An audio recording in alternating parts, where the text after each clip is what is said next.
Good morning, or good afternoon, or good evening to all of you who have joined us today for this Women Leaders of the Bar Day in its fifth edition.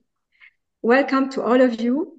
And to start our webinar, I'm glad to give the floor to the President of the Union Internationale des Avocats, Mrs. Jacqueline Scott. Jackie, welcome, and the floor is yours.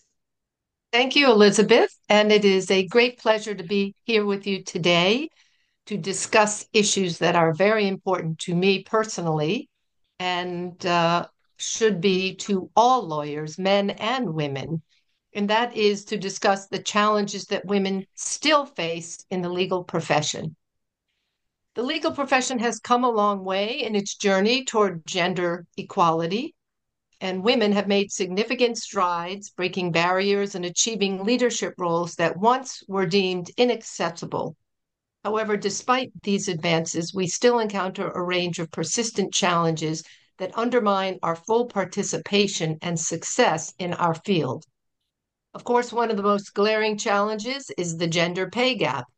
Despite equal qualifications and experience, women in the legal profession often earn less than their male counterparts. This is not so much at the more junior levels, but it certainly shows itself more often at the senior levels of performance. And the pay gap affects not only financial security, but also career advancement and, frankly, overall job satisfaction. We also suffer from unconscious bias and stereotyping, and those continue to be significant hurdles. Women are often subject to assumptions about their capabilities based on their gender rather than their qualifications. And these biases can manifest in various ways, from the types of cases they are assigned to and the opportunities for advancement they are offered. For example, when I was a judge at the United Nations Administrative Tribunal, at one point, the senior men who were assigning the cases intentionally kept me off of all cases involving claims of discrimination by women because they thought I would only find for the women. And this was despite the fact that if they had looked at my record, they would see otherwise. So I was able to confront the situation because I didn't depend on these men for my position, but I recognize that in many instances, women feel they are not able to confront that kind of situation. So really, it's something we have to work to correct. Of course, there is always the work-life balance and career advancement issues that come with that. Women, of course, as the child care members of a partnership, typically face the challenge of balancing professional responsibilities with personal commitments. And the legal profession is notorious for its demanding hours and high pressure environment, which disproportionately impact women and especially those with caregiving responsibility. The imbalance leads to difficulties in career advancement and, most importantly, increased stress, which often drives talented women away from the profession or hinders their progress. While more women are entering the legal field, there's still a lack of representation in senior and leadership roles. And this underrepresentation not only affects the decision-making processes, but also limits the availability of role models and mentors for aspiring female lawyers. Despite significant efforts to address workplace harassment, many women in the legal profession still encounter discrimination and harassment. I don't know one woman my age who has not been the victim of some sort of sexual harassment. And of course, when I was young, you could not confront it or you would be blacklisted in the profession. Thankfully, we have moved away from that, especially to movement, and women feel more empowered to confront the people who are harassing them. But it still remains a huge problem for women. These experiences can create a hostile work environment, and inevitably, they have an effect on job performance, mental health, and your career progression. It is absolutely vital that women feel safe and respected in the workplace. So, what do we do to address the challenges we face? Not enough to acknowledge the issues. We must actively work towards solutions.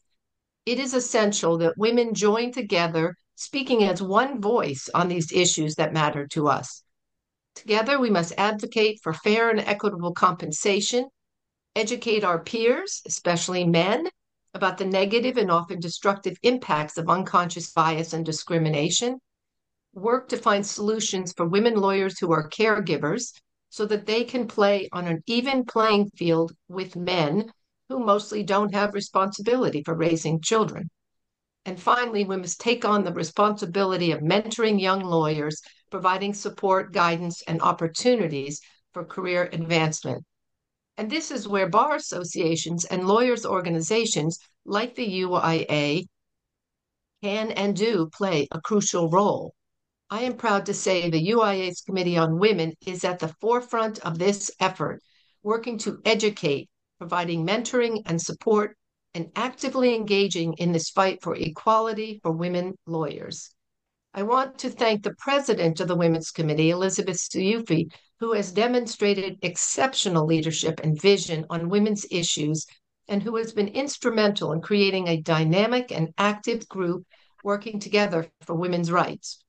I also want to thank Tanya Arshik, who is our vice president of the committee, for her relentless focus on women's rights and women's issues, working in her home country of Serbia for equality for women in the profession. The commitment of these two women is notable and should inspire all of us to do more. I invite all of you to join us at the UIA and on the Committee on Women as we commit ourselves to confronting and overcoming the challenges women still face in the legal profession. It is our shared responsibility to advocate for change, to support one another, and to build a profession where everyone, regardless of gender, can thrive. So I thank you for your attention and giving me the honor of opening this webinar and joining you. And with that, I'm going to turn the mic over to Elizabeth, who will get us started on today's program. Elizabeth? Yes. It's yours. Thank you so much, Jackie, for your opening remarks and for your continuous support to our Women's Committee and to the Bureau of the Women's Committee that you have just created. We will meet with all the members of the Women's Committee at the Annual Congress of the UEA in Paris, and we'll introduce the Vice President, the Secretaries, and our Counselor, our former President, Jerry Ross. So thank you a lot for being with us today and for your support. And as President of the Women's Committee of the Union Internationale des Avocats, I would like to welcome you all to the 5th edition of the Women Leaders of the Bar Day. You're joining us from different parts of the world. Vous nous rejoignez de différents parties du monde, et c'est ce qui fait l'importance et la force de l'Union internationale des avocats. Rassembler les avocats et les avocates du monde entier pour discuter de sujets d'actualité pressante dans le cadre de différents événements organisés par l'UIA, des séminaires, des webinaires comme celui-ci, ou le congrès annuel qui se tiendra cette année à Paris du 30 octobre au 3 novembre, et j'aurai l'occasion d'en parler plus tard. So with all of you today, we will honor 4 exceptional women lawyers, leaders in their bar and in the legal profession, women who inspire their colleagues, motivate them to move forward, encourage them to have confidence in their skills, especially when we talk about young colleagues. This event, which became a tradition since we launched it, Jerry Ross, former president of the Union Internationale des Avocats, and me in 2020, is part of our Women's Committee program to promote and advance the role and the status of women in the legal profession, which is one of our major priorities. Every year, with our guest speakers, we learn more about the challenges that women lawyers still must face, how the status and the role of women in the legal profession have evolved, and most of all, what remains to be done to ensure equal opportunities between lawyers, men and women, which can only be beneficial for the future of the profession. A full partnership between lawyers, men and women, is required. L'instauration d'un partenariat à part entière au sein de la profession entre les avocats et les avocates est importante pour une évolution efficace de la profession. What's important also is that beyond the legal profession, and as the challenges faced by women at work are the same, regardless of their professional activity. The recommendations of our bar leaders will help us in elaborating and implementing action plans leading to preserve and advance the rights of women at work, which is one of our objectives also as we are women's committee. So today we will listen to our guest speakers talking about their personal journey to becoming leader in the bar, the challenges they had to face and maybe still must face, and how they managed to overcome them. The recommendations to promote and advance the role of women in bar associations and in the legal profession, their advice to junior colleagues who would like to become leaders and how to accompany them to achieve this objective. With their determination to overcome all kinds of obstacles, to dare to go forward and never give up, to believe in their skills and never lose confidence in themselves, our speakers set an example for all working women. So, thank you again to our guests. And I would like to introduce our first speaker, Teresa Johnson, who's joining us from San Francisco in the USA. Before I give the floor to Teresa Johnson, I would like to tell to our participants, to all the colleagues who are attending this webinar, that if you have any questions or comments, you can write them in the chat box or in the Q&A box. And at the end of the 4 presentations, we will relay them to the concerned speaker. So as I said, Teresa Johnson is joining us from San Francisco in the USA. And I'm glad to welcome her. She's the president of the Bar Association of San Francisco for the year 2024. In her corporate governance work and thought leadership, Teresa has focused in particular on board diversity, stakeholder capitalism, and other ESG matters. She recently chaired a panel on ESG at the American Bar Association section on Environment, Energy, and Resources Conference. She's one of the editors of Environmental Social Governance, the Professional's Guide to the Law and Practice of ESG, published by American Bar Association in October 2023. She is also one of the founders of the firm's ESG practice, and she advises clients on securities transactions, compliance, and reporting matters, and often works with closely held family-run enterprises, including wineries and professional sports teams. Teresa, thank you again for being with us today, and the floor is yours. Thank you very much, Elizabeth. Hello, everyone. It's such an honor to be here today speaking to a group of talented and driven and ambitious women. I've had the privilege of practicing law for over 30 years, 22 as a partner. During that time, I've chaired practice groups, I've led significant client representations, I've served on critical committees within my firm, committees that make decisions about partner elevation as well as compensation for partners. Throughout my career, I've worked closely with some of the most powerful and influential people in the world, Fortune 50 directors and CEOs, billionaires, senators, leaders of industries as diverse as sports, wineries, auto manufacturing, and financial institutions.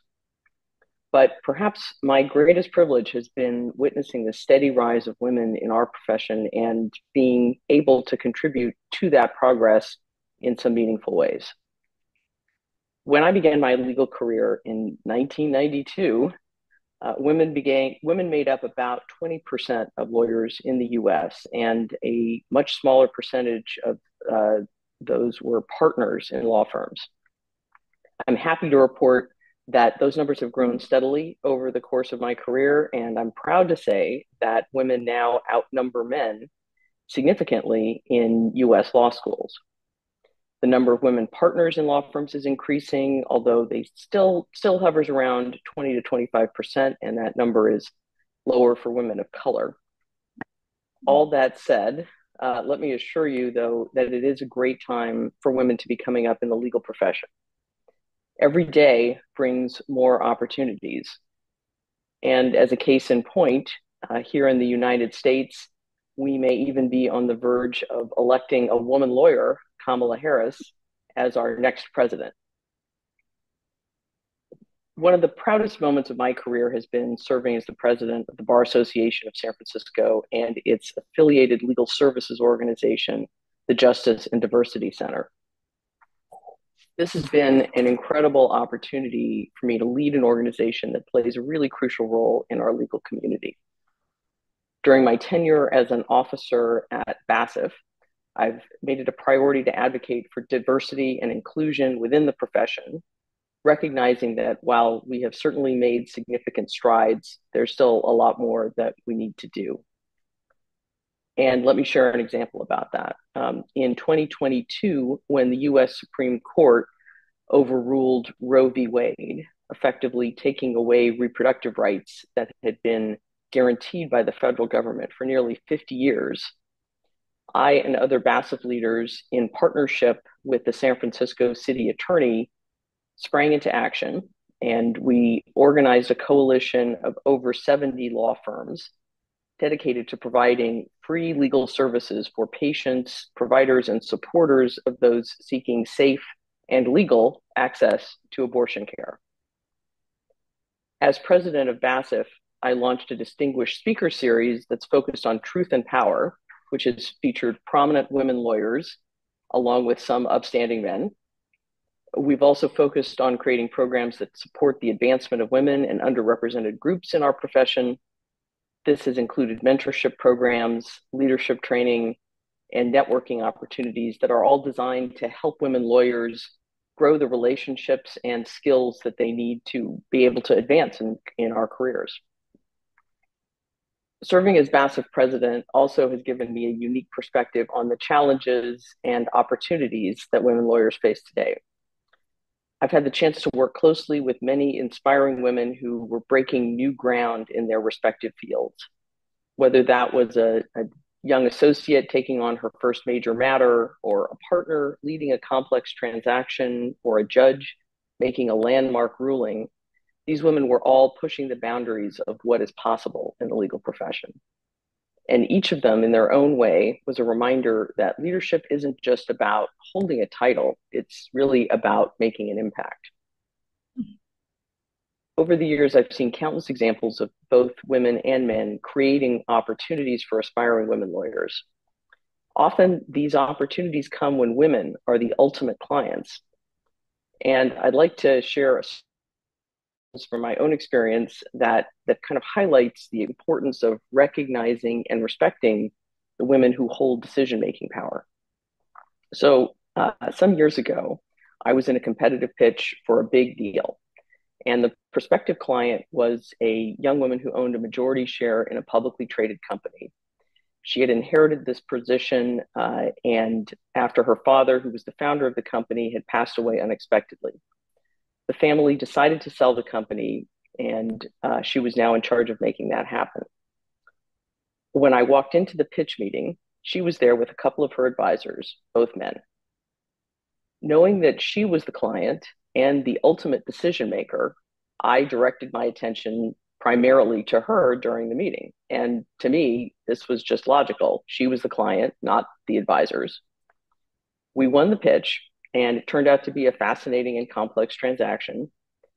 And much later, I learned that the lawyers from the other firms who were pitching for the work directed their attention and focused primarily on the male advisors, not on the woman, virtually ignoring the woman who was actually in charge. So what set me apart was that I saw her, I respected her, and I treated her as the decision maker that she was. So the takeaway from this story is simple yet powerful. Know who your client is and show them respect. It sounds like common sense, but it's remarkable how often it's overlooked, especially when the client is a woman. This experience has really stayed with me throughout my career, and it's informed how I approach every client interaction. It's a reminder that respect and recognition are not just professional courtesies, they're essential to building trust and success. In addition to recognizing the importance of respect in client relationships, I've also come to appreciate the distinct approaches that women and men often take when seeking leadership positions or applying for new jobs. It's often said that women and men have very different approaches to these challenges. If a woman doesn't have all of the qualifications that are set forth for applying for a position, she often won't apply at all. On the other hand, if a man lacks some of the qualifications, it often doesn't stop him from applying. He simply goes for it.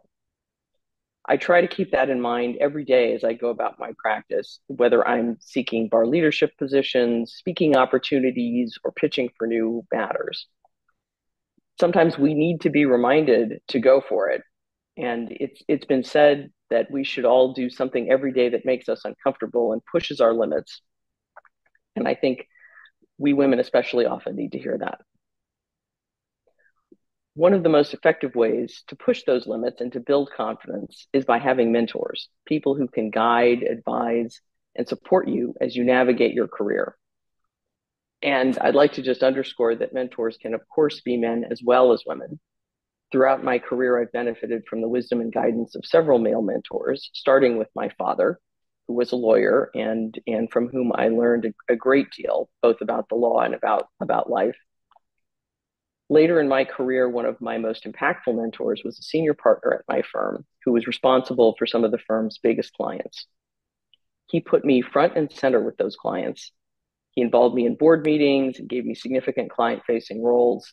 And his confidence in me really shaped and helped build my own confidence. And that's something that I strive to pass on to the women that I mentor today. As important as it is to seek out mentors, it's equally important to be a mentor for others. Mentorship is a powerful tool for change in our profession. When we invest our time and experience in helping others, we contribute to a cycle of empowerment that benefits the entire legal community. I've had the privilege of mentoring many young women in the course of my career, and I can't tell you how rewarding it is to see them grow and succeed. Taking on leadership roles with significant cases, breaking new ground is just, and these are just a few examples of the kinds of things that mentorship can provide and why it's so vital. Another crucial aspect of leadership is the ability to advocate for yourself and for others. This is especially important for women who may find themselves in situations where their contributions are undervalued or overlooked. To share another piece of advice that has served me well over the years, don't be afraid to speak up. Whether you're in a meeting, on a conference call, in a courtroom, your voice matters. Don't let anyone make you feel like you don't belong or that your opinions are less valuable than those of your colleagues. It's important to be assertive and to be confident and not to shy away from expressing your ideas. Now, that being said, self-advocacy is not just about speaking up. It's also about setting boundaries and knowing when to say no. As women, we are often expected to take on additional responsibilities, whether it's organizing meetings, taking notes, or handling other administrative tasks. And of course, while there's nothing wrong with contributing in these ways, it's really important to ensure that these tasks are shared equitably. So I'd advise you to resist the urge to take on the quote unquote secretarial work simply because it's expected that the woman in the room is going to do it. This isn't to say that you should refuse to do any of this work, absolutely not, but just make sure it's shared equally among all of the team members. These are the kinds of roles that are appropriate for junior lawyers, and they shouldn't just fall disproportionately on women. As we navigate our careers, it's also essential to recognize the importance of work-life balance. This is another area where women often face unique challenges, as Jacqueline mentioned. The legal profession is demanding, and it can be difficult to juggle the responsibilities of work with the responsibilities of family and personal life. That said, it is crucial to try to find that balance, both for our own well-being and for our long-term success. For me, I've found that setting clear boundaries, prioritizing self-care, and seeking support when needed are key to maintaining that balance. And just remember, it really is okay to ask for help, whether it's from your employer or your colleagues or your family. We don't have to do it all on our own. As I look back on my career, I'm struck by how much the legal profession has changed and how much it has stayed the same. While we have really made significant strides in terms of diversity and inclusion in the role of women, there is still a long way to go. but I am optimistic about the future. I see so many bright, talented, and determined women who are entering the profession, and I know that they will continue to push the boundaries and create new opportunities for themselves and for others. So to wrap up, the legal profession is certainly evolving, and opportunities for women are growing every day.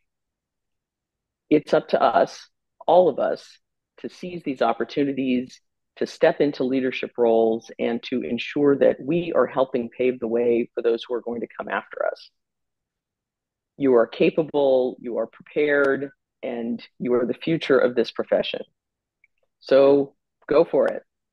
Seek out those leadership positions, push your limits, and please never forget that you have the power to make a difference. Thank you very much. Well, thank you so much, Teresa, for your remarks. And just go for it. This is what we every year with our leaders of the bar, women leaders of the bar, we say. And with you, we will go forward with it, and we will help women to go for it and to become themselves leaders in the bars and in the legal profession. Thank you so much. But I will have some questions to ask you at the end of these four presentations for this very clear remarks about all the challenges that women in the legal profession face. And now we have the pleasure of welcoming Vanessa Boussardo. Vous êtes la bienvenue, Madame la vice-bâtonnière Vanessa Boussardo. Vanessa Boussardo, elle est la vice-bâtonnière de l'Ordre des avocats de Paris, où se tiendra donc cette année le congrès annuel de l'UIA. Vanessa Boussardo est avocate depuis 2006. Elle est diplômée du Master 2 de droit privé général de l'Université de Paris des professeurs Christian Laroumé et Nicolas Molfessi. De formation civiliste, elle exerce depuis près de 18 ans en droit pénal et devient en 2010 secrétaire de la conférence. Collaboratrice puis counsel auprès du bâtonnier Pierre-Olivier Sûr au sein du cabinet Fischer, Tandeau de Marsac, Sûr et associé pendant 10 ans. Elle crée son propre cabinet spécialisé en droit pénal et droit pénal des affaires en 2016. Membre du Conseil de l'Ordre des avocats de Paris de 2019 à 2021, elle a notamment dirigé la commission de lutte contre le harcèlement et la discrimination. Et Dieu sait si les femmes n'en souffrent pas, quel que soit le domaine dans lequel elles travaillent. Et en 2020, elle est chargée de l'instruction disciplinaire avant de se voir confier la fonction de secrétaire du Conseil par le bâtonnier Olivier Cousy.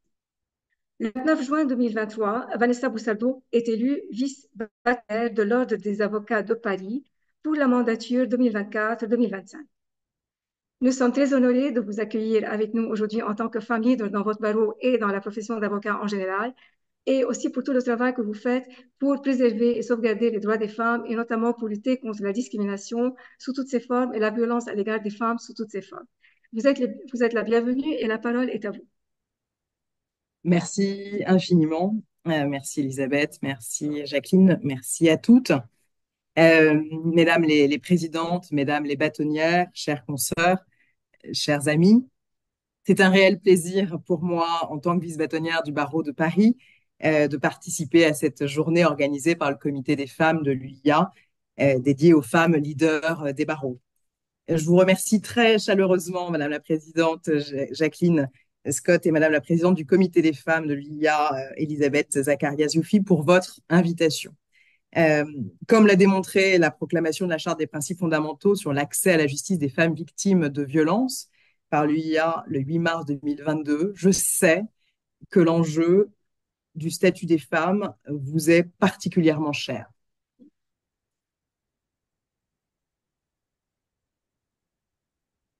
Just a second.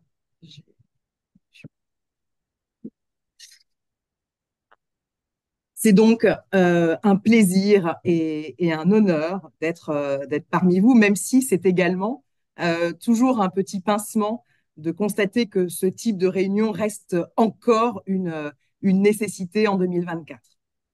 En effet, nous souhaiterions toutes que ce type de combat soit déjà derrière nous, et pourtant, vous le savez mieux que quiconque, il n'en est rien.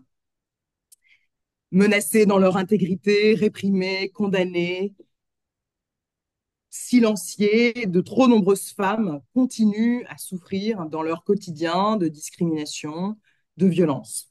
Alors oui, nous sommes encore là pour nous battre toutes ensemble afin que les droits des femmes progressent dans tous les pays du monde, pour pouvoir exercer notre profession, concilier nos vies personnelles et professionnelles et ne plus subir de discrimination dans le cadre de l'évolution de nos carrières.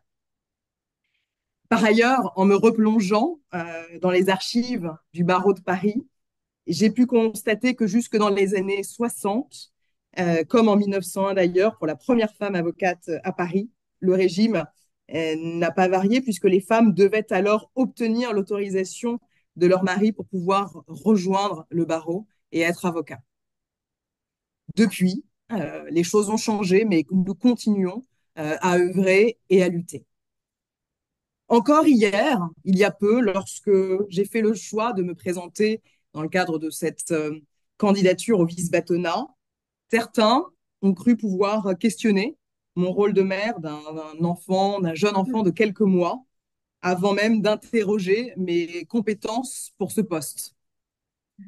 Cela peut paraître assez banal, et pourtant c'est une parfaite illustration des difficultés que les femmes rencontrent toujours dans leur parcours, que ce soit pour devenir associées de leur cabinet, prendre des responsabilités quelles qu'elles soient. Pour les femmes, on peut le dire, c'est toujours plus compliqué encore aujourd'hui que pour les hommes. Depuis notre prise de fonction avec le bâtonnier de Paris, Pierre Hoffman, l'égalité femmes-hommes et la promotion du droit des femmes est une question centrale de notre engagement. C'est pourquoi, avec notre Conseil de l'Ordre, nous avons choisi de prolonger l'action courageuse de nos prédécesseurs. Nous souhaitons ainsi que notre mandat soit le moment venu, notamment jugé à l'aune de ce que nous aurons accompli pour les femmes, pour briser les obstacles auxquels elles sont confrontées, alléger leur quotidien et faire que leur exercice ne soit pas plus difficile que celui des hommes. Nous avons ainsi renforcé l'action de la commission de lutte contre le harcèlement du barreau de Paris. Nous avons, aux côtés de cette commission, créé un nouveau dispositif très récemment qui consiste à recueillir des signalements de manière anonyme afin de garantir une sécurité et l'intégrité des personnes qui souhaitent signaler des faits problématiques, délétères.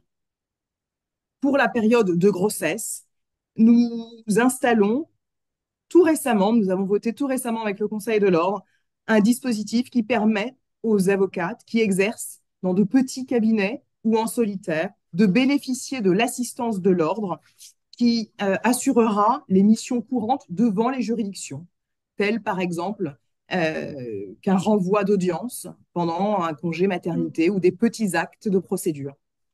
De plus, le barreau de Paris, également récemment, a missionné une prestataire qui est chargée de nous accompagner dans la création d'une crèche au bénéfice des jeunes avocats du barreau de Paris. Observant en outre que ce sont souvent les femmes qui sont les premières victimes de harcèlement, nous avons fait voter, le Conseil de l'Ordre a voté à notre initiative la création d'un dispositif que nous appelons cabinet refuge. Cela signifie qu'en cas de suspicion grave de harcèlement, l'avocat concerné bénéficie d'une exfiltration immédiate vers une structure qui l'héberge professionnellement en urgence et sur une certaine période. Enfin, croyez-le ou non, le barreau de Paris, fort de pourtant près de 18 000 avocates au moins, n'avait aucune structure permettant aux femmes exerçant notre profession d'allaiter en retour de congé maternité. Nous avons donc tout naturellement créé un salon d'allaitement pour les avocates à Paris. Je sais que toutes, dans vos pays respectifs, dans vos barreaux, vous œuvrez dans la même direction. Le droit des femmes n'est pas un luxe, ce n'est pas une bataille ni une lutte politique, c'est une condition de respect du droit de toutes et de tous. C'est une condition de l'état de droit. Et pour les femmes avocates, c'est une condition de poursuite de leur exercice professionnel et nous l'espérons dans les conditions sereines auxquelles elles doivent pouvoir légitimement prétendre. Toutes vos luttes, toutes nos luttes sont nécessaires. Certains pays ne permettent en effet même plus aux femmes d'exercer. Certaines sont poursuivies, emprisonnées et parfois même tuées pour le simple fait d'exercer notre profession et en réalité pour le simple fait d'être une femme qui ose parler. Elles ne parlent pourtant même pas en leur propre nom ni pour leur intérêt. Elles se battent au risque de leur vie pour assurer la plus noble des missions, défendre chacune et chacun pour ses droits, au mépris de la dictature, de la barbarie, de l'inhumanité. Chacune qui se tient debout, qui œuvre à la protection des femmes, des personnes vulnérables, des minorités, mérite notre soutien et notre respect. Aussi, je tiens à saluer chaleureusement l'ensemble du travail que vous réalisez toutes. Soyez assurés de notre admiration et de notre respect. Continuons à œuvrer ensemble, femmes, hommes de bonne volonté, en ce sens pour faire du droit des femmes un non-sujet du 22e siècle. Notre combat, ce n'est pas les femmes, notre combat, c'est l'égalité. Je vous remercie pour votre attention. Merci beaucoup, Madame Vice-Bâtonnière. Et votre conclusion, n'est-ce pas, résume tout ce que nous voulons faire pour justement arriver à ce que vous appelez, vous, l'égalité et que nous appelons, nous, ce partenariat entre les avocats et les avocates au sein de la profession qui peut donner un exemple qui pourra être appliqué dans tous les secteurs concernant les femmes au travail. Je vous remercie aussi d'avoir mentionné la charte des principes fondamentaux sur l'accès à la justice des femmes victimes de violences que notre comité des femmes a a proclamé à Paris le 8 mars, à l'occasion de la Journée des femmes, la Journée internationale des femmes, le 8 mars 2022. Et on voulait, à travers cette charte, travailler conjointement avec l'UIA et les barreaux et associations d'avocats afin de mettre fin à la discrimination et à la violence à l'égard des femmes. Et la discrimination, c'est aussi une forme de violence, surtout au travail. Et donc, nous invitons tous les barreaux à adhérer à notre charte. Et à ce jour, nous avons déjà. Et j'aurais également aussi des questions à vous poser à vous-même quand toutes les interventions seront terminées. Mais je tiens déjà à vous saluer pour la crèche que vous êtes en train de créer et qui va aider beaucoup les femmes à joindre leur vie de femme et leur vie d'avocate. Et donc, c'est très important et on va parler de ça par la suite. La question qui se pose, est-ce que c'est les femmes qui doivent aller de l'avant? Est-ce que ça suffit? Ou est-ce qu'on a besoin aussi de changer les structures pour éliminer les discriminations et finalement permettre aux femmes d'accéder à ces postes de direction que nous voulons qu'elles y parviennent? C'est la question que je vais vous poser par la suite à vous, Karl. Parce qu'il ne s'agit pas seulement, à mon avis, de la femme, mais aussi des structures. Et ce que vous avez dit là va en ce sens. Et c'est très important ce que vous faites. Merci beaucoup pour ça. Merci à vous. Je voudrais, et vous restez avec nous, n'est-ce pas, jusqu'à la fin. Bien sûr. Merci beaucoup, merci. Je donne la parole tout de suite maintenant à Marie-Pierre Boulay qui nous rejoint du Québec, du Canada. Et vous voyez, donc, nous avons des oratrices de tous les pays du monde. Et c'est ce qui est intéressant. Et puis, de voir que finalement, les problèmes sont les mêmes pour toutes les femmes, partout, que ce soit dans la profession d'avocate ou aussi dans toute forme de travail. Alors, Marie-Pierre Boulay est depuis février 2022 présidente de l'Association québécoise des avocats et avocates de la défense. Elle est avocate en droit criminel, membre de la Société de criminologie du Québec et membre du comité organisateur du Congrès. Elle est également participante et membre de la délégation du Québec de la Conférence d'harmonisation des lois au Canada. Elle représente les avocats et avocates de la défense en pratique privée au comité de liaison de la Cour du Québec, Chambre criminelle Laval. Elle a reçu beaucoup de distinctions honorifiques et en particulier, en 2019, le prix Gabriel Lapointe qui souligne l'excellence du parcours professionnel d'un avocat. Et vous quatre, aujourd'hui, vous avez toutes un parcours professionnel exceptionnel et nous vous saluons pour cela. Marie-Pierre Boulay, vous êtes la bienvenue avec nous aujourd'hui et la parole est à vous. Merci beaucoup, Elisabeth. Merci pour cette invitation à participer à cet important webinaire. Alors, comme vous l'avez dit, je suis avocate en droit criminel. Je sais qu'à Paris, on dirait en droit pénal. Alors, Ici, on parle de droit criminel. Je suis membre du barreau du Québec depuis 2010. J'ai 3 enfants de moins de 5 ans.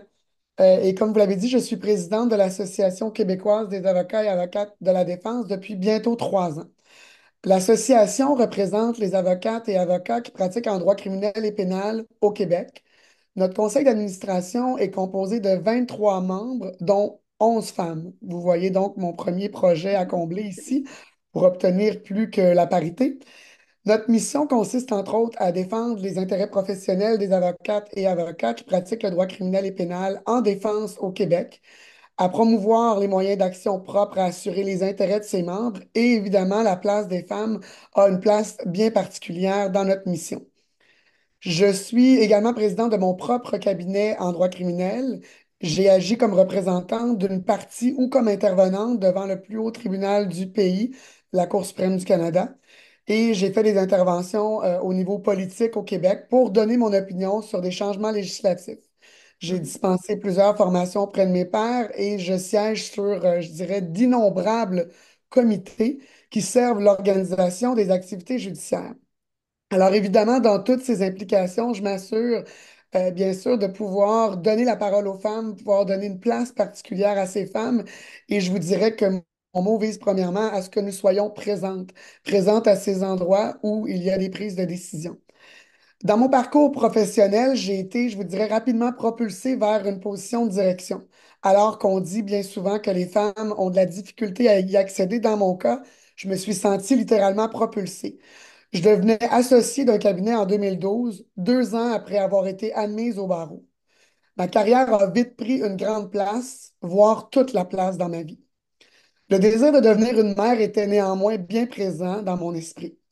J'avais l'impression en fait de devoir me résigner à mettre en pause, ma carrière ou enfin à tout le moins la montée fulgurante.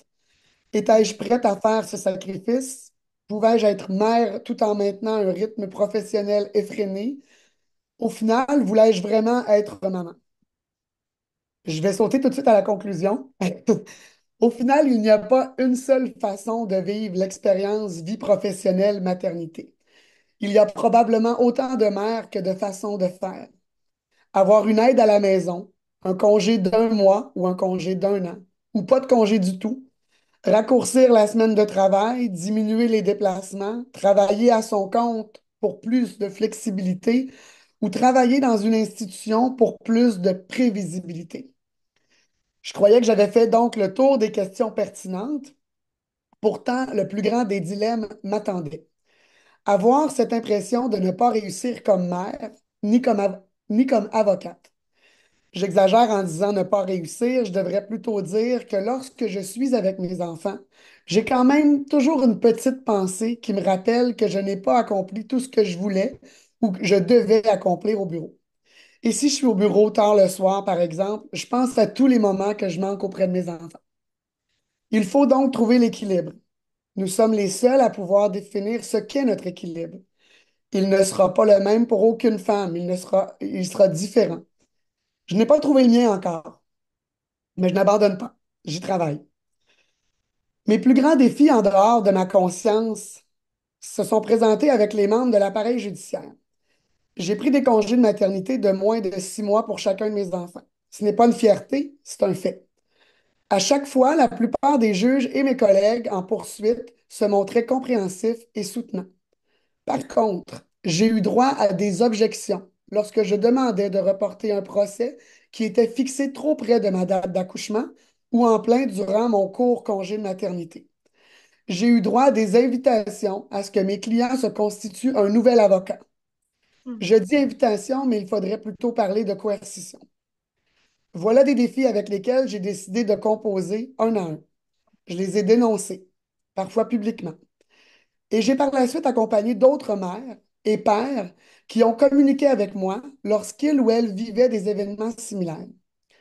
Tout à l'heure, il était question de mentorat. L'accompagnement, en général, je crois que c'est un moyen concret de s'assurer que les personnes qui vivent les mêmes problématiques se sentent non seulement soutenues, mais qu'elles voient la lumière au bout du tunnel. Pour promouvoir le rôle et le statut des femmes dans la profession, je crois qu'il faut d'abord être conscient de notre histoire et se rappeler constamment d'où tout a parti. Si je parle de la question au Québec, donc à ce titre, la sermentation des femmes au barreau du Québec n'a pas toujours été un droit acquis. Madame Annie Langstaff a été la première à poser la question de la place des femmes dans la profession et à en faire un enjeu de société au Québec. Première femme diplômée en droit au Québec à l'Université McGill. L'université lui décerne les honneurs, mais le barreau du Québec lui refuse l'accès aux examens, la privant ainsi de l'accès à la profession d'avocate. Au bout d'un long cheminement qui l'a opposé à toutes les strates de la société et qui ont fait pression sur elle, bien sûr, le barreau qui le gouverne à l'époque, Mme Langstaff gagne sa cause en 1942. Elle n'a jamais été assermentée, mais elle a permis aux femmes d'être finalement admises au barreau du Québec. Voilà que 82 ans plus tard, la situation s'inverse et la société continue d'évoluer. Nous pouvons nous réjouir que les femmes représentent aujourd'hui 57% des membres du barreau du Québec et nous devons continuer d'approfondir l'accès à la profession à toutes les diversités. Pour ce faire, au-delà de s'intéresser aux statistiques, il faut des comités en place, comme celui que préside Elisabeth, qui vont s'assurer qu'on se questionne sans cesse sur le sujet. Pourquoi un comité? Parce que les actions à prendre ou encore les défis à relever changent et évoluent. Il faut prendre le temps de faire un état de la situation. Il faut que les femmes puissent trouver facilement du support lorsqu'elles doivent surmonter des défis comme ceux auxquels je référais précédemment. Le fait que la justice vise des standards d'efficacité parfois absolus constitue parfois un frein à des changements qui visent le bien-être des membres de tout l'appareil judiciaire. Nous devons prendre le temps de prendre soin des uns des autres. Pour les jeunes avocats, eh bien, je vais rebondir encore une fois sur les propos de Teresa, avoir une mentor. Nombreuses sont les femmes leaders des barreaux qui aspirent à propulser une autre femme. Et vous faisiez la référence tout à l'heure aux hommes également qui peuvent avoir cette même ambition. Je crois que c'est dans notre ADN, comme femme, d'avoir ce désir de voir les autres femmes briller. Chaque leader a son propre parcours et elle peut certainement s'inspirer de celui des autres. Devenir leader, c'est d'abord participer à des activités qui servent un groupe de personnes, des groupes de travail, les associations, les comités organisateurs d'événements. Ce sont pour moi les premiers pas à franchir pour se définir dans notre leadership. Ne pas hésiter à prendre en charge des comités, à les présider. J'entends régulièrement des collègues me dire, je ne pourrais pas faire comme toi. Tu as manifestement plus de 24 heures dans une journée. Je leur réponds qu'ils ne doivent surtout pas faire comme moi. Ils doivent faire les choses à leur façon. Je vais me précipiter dans la conclusion et encore une fois copier ma collègue Teresa et dire Go for it. Merci à tous. Merci à vous, Marie-Pierre. C'était très intéressant, votre présentation. Vous avez fait le lien entre la vie familiale et la vie professionnelle de la femme. Pourtant, c'est la même femme, n'est-ce pas? C'est la même vie et il y a toujours ce problème. Et il faut-il faire un choix finalement entre les deux vies ou pas? Comment on peut concilier les obligations? Ce sont des obligations que nous choisissons parce que nous voulons être perfectionnistes, je pense. Mais il y a toujours moyen de pouvoir faire l'équilibre entre nos deux vies. Et c'est là où on peut voir que oui, go for it et aussi bien choisir. Et c'est pourquoi vous êtes aujourd'hui des femmes leaders que nous honorons. Et je suis d'accord avec vous que euh, avec ce que vous nous donnez au cours de vos interventions, nous sommes en train de faire avec vous le point sur la situation actuelle et nous voulons savoir si cette situation, est-ce qu'elle a changé d'année en année? Et comme l'a dit Vanessa, on a toujours les mêmes problèmes, mais peut-être que on a beaucoup plus de solutions parce que finalement, on a bien compris les problèmes, on a été au fond des problèmes.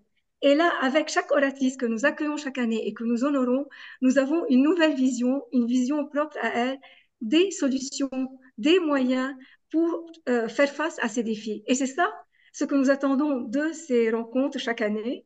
Nous sommes à nos 5 rencontres et à partir des rencontres, nous organisons nous élaborons des plans de travail, des action plans pour essayer de remédier, de faire face à ces défis auxquelles doit faire face la femme avocate et l'aider dans son parcours pour finalement réussir dans sa carrière et aller beaucoup plus loin et de se mettre de nouvelles frontières et oser aller de l'avant, comme vous l'avez dit.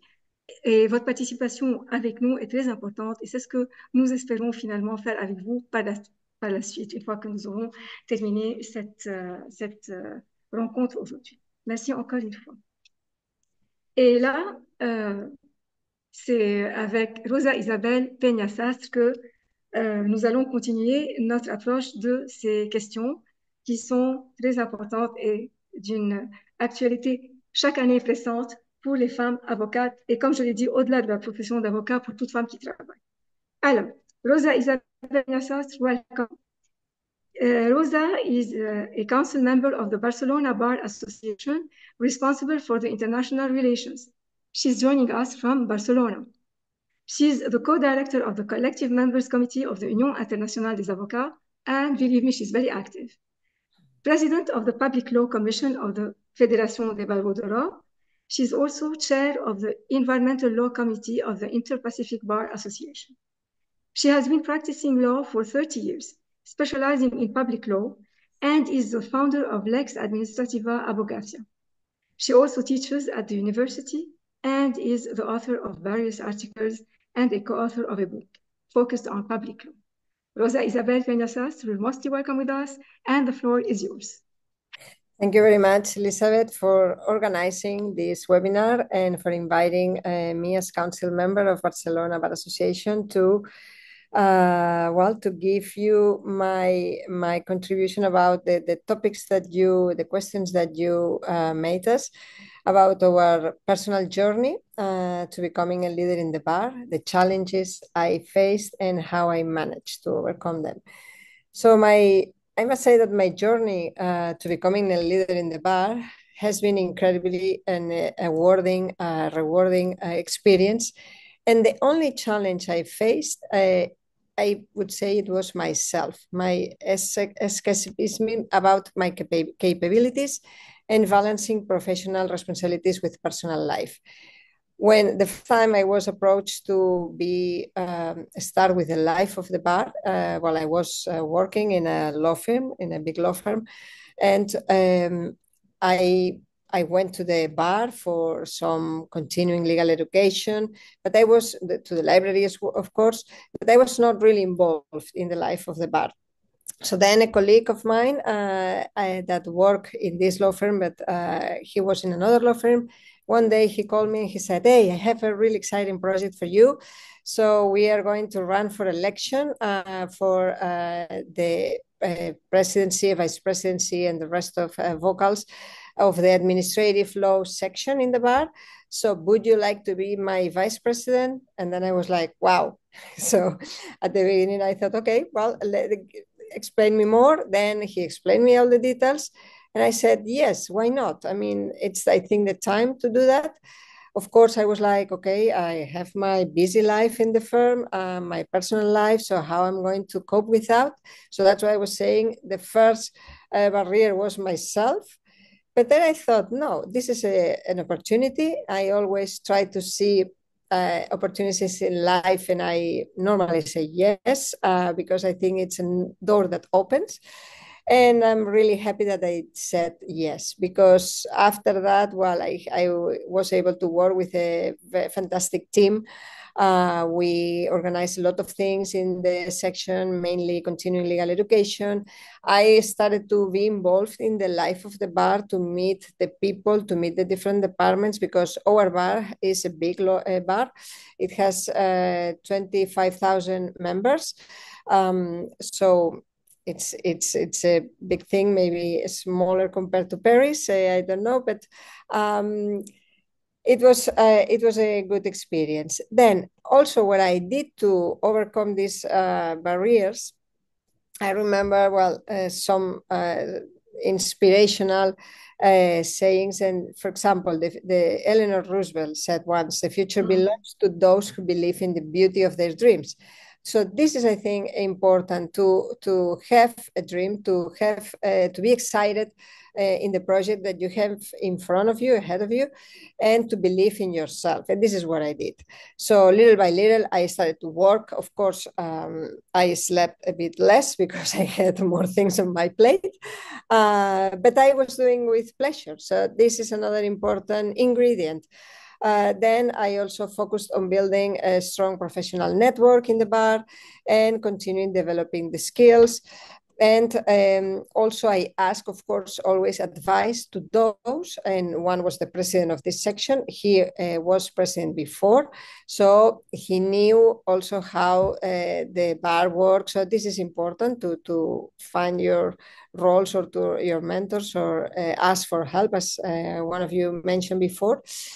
And well, little by little, I ran 2 terms of this position. And then after that, I had the privilege of meeting Maria Eugenia Gait. And then she trusted me for also the international relationships of the bar.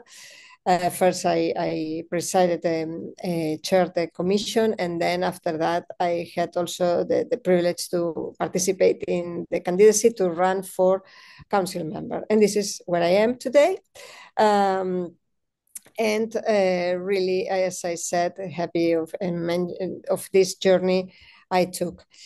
I did not encounter any, and this I link with the other question, I did not encounter any discrimination in the bar because of I was a woman. And this we have to thank also the first president of the bar. We had Silvia Jimenez Salina, 2009. In her mandate, the name of the bar was changed. That was an important step. Before it was Colegio de Abogados de Barcelona, so in Spanish is a gender word, referring to male. And then now it's Colegio de la Abogacía de Barcelona, so it's a neutral name. It's the Bar of the Advocacy. So this is very important. It makes a point, and other bar associations after that changed their name. Then another thing that is important is that we changed the bylaws of the bar. I think it was in 2015. And since then, our bylaws says that we need to have parity in all the commissions, in the council, also in the conference that we organize. So this is very important. And this is what we have. And it's important because we are all equal. And also, well, in our bar, we can achieve that because most of the members are women. I think now we are 60-something%. And now it's normal. When it's true that maybe sometimes, well, you see maybe a conference that maybe there are more of one gender, but we always try, and I would say that we manage to have parity in the panels. So this is another thing. We also have an equality plan. We also organize a lot of events like this one. We also have the Observatory of Women, a big forum that we organize a big event every year. So it's working. We have, of course, a commission, a women commission as well in the bar. And these all ingredients together, well, in the past, it's true that maybe discrimination in law firms, yes, it was more obvious, but in the bar, I never felt because being a leader in the bar being a woman, it was an issue. No. And again, I think these are ingredients to consider. All the bars should go in this direction. And now I would like to mention also a saying of Sheryl Sandberg. She said, in the future, there will not be female leaders. There will just be leaders. So this is what we need to, to achieve, no? That everyone can be a leader and a good leader. And my advice for junior women leaders who would like to become bar leaders, or even these advices would apply to also the law firms, is well, the first thing is believe in yourselves, because I don't know why women, generally speaking, we feel sometimes, I would not say inferior, but that can we do that? I mean, not that we cannot, but we tend to, especially when we are young, when we are older, we have experience and we see that we can do anything we want. So, and this is one thing. Then learn as much as you can from your leaders, the good ones, and also the ones that are not so good, because you will learn good things that you will apply to yourself, to the others, and also the bad things you need to learn for avoiding them and not repeating them. Learn to how to listen and how to speak and when to speak. I mean, is what one of you also said. Don't be afraid to speak, no? But also learn how to listen, because sometimes people speak, talk, but you also need to listen and to learn from that. Then also, of course, build a solid foundation of expertise and credibility in your area of practice, because this will give you also a real image of who you are, and also will help you to grow in the bar or in the law firm. And it has been said before, but it's also important to remind, seek out leadership roles in the bar, especially in the small committees. So in the bar, start with small committees, and then later, when you know the structure of the bar and the functions, then you can go to the council. I mean, little by little, don't try to start on top and work everything and every project that you start. Then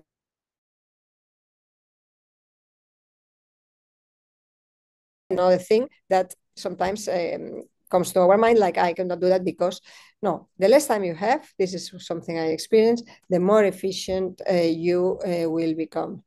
And yes, you can, yes, we can. I mean, we can do that. So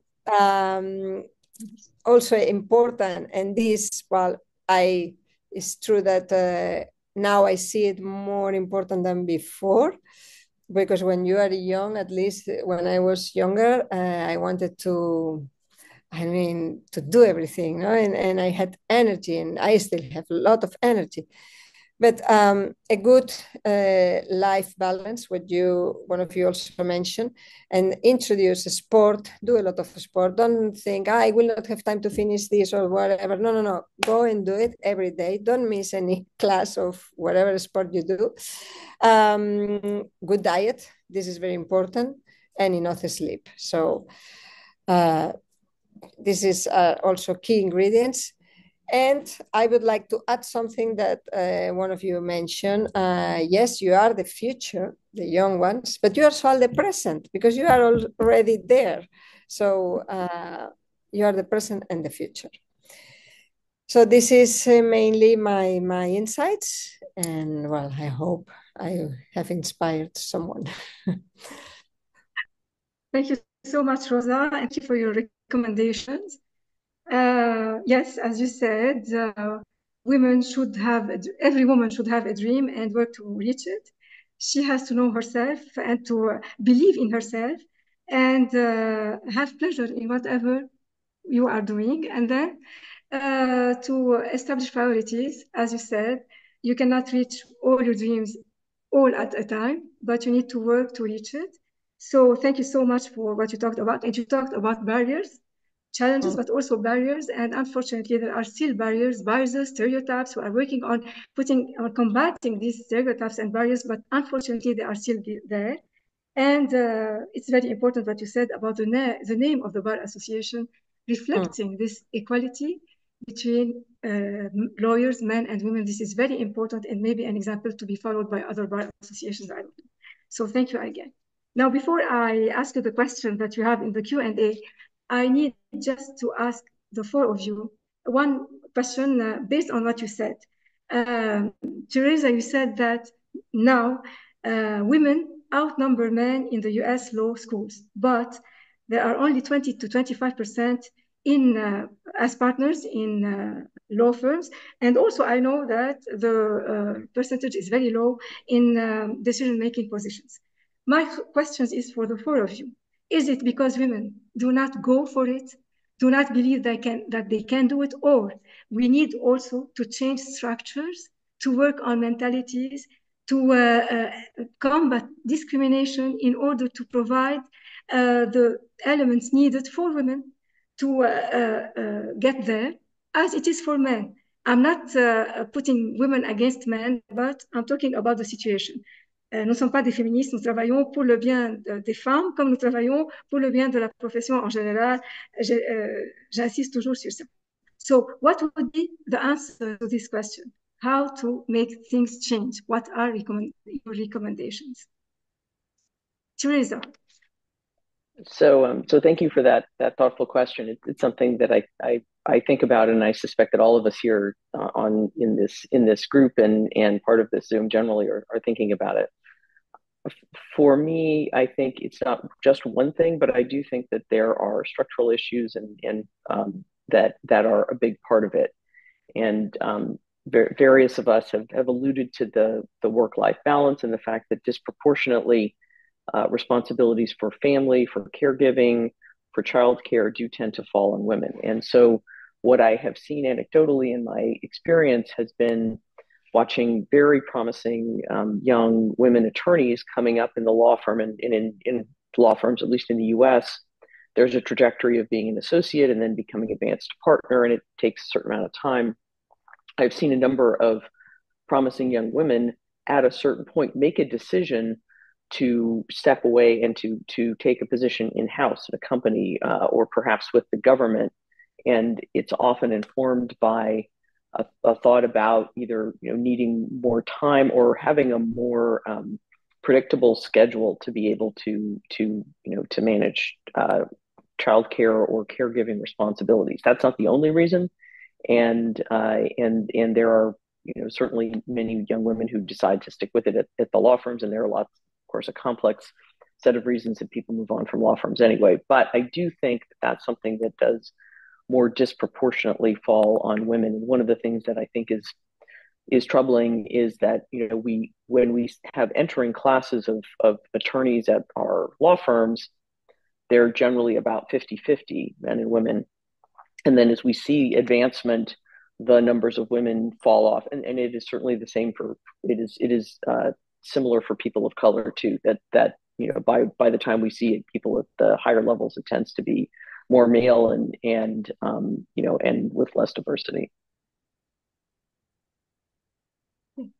Thank you, Teresa. Vanessa, donc est-ce que le problème, c'est les femmes, ou bien est-ce que c'est aussi un problème de structure, de mentalité, d'approche au rôle des femmes dans la profession d'avocat? Qu'est-ce qu'il faut faire justement à cet égard? On vous entend pas, vous êtes muted. Sorry. Merci, Elisabeth. Je rejoins évidemment ce que vient de nous indiquer Teresa. Évidemment, c'est un mélange de tous ces éléments.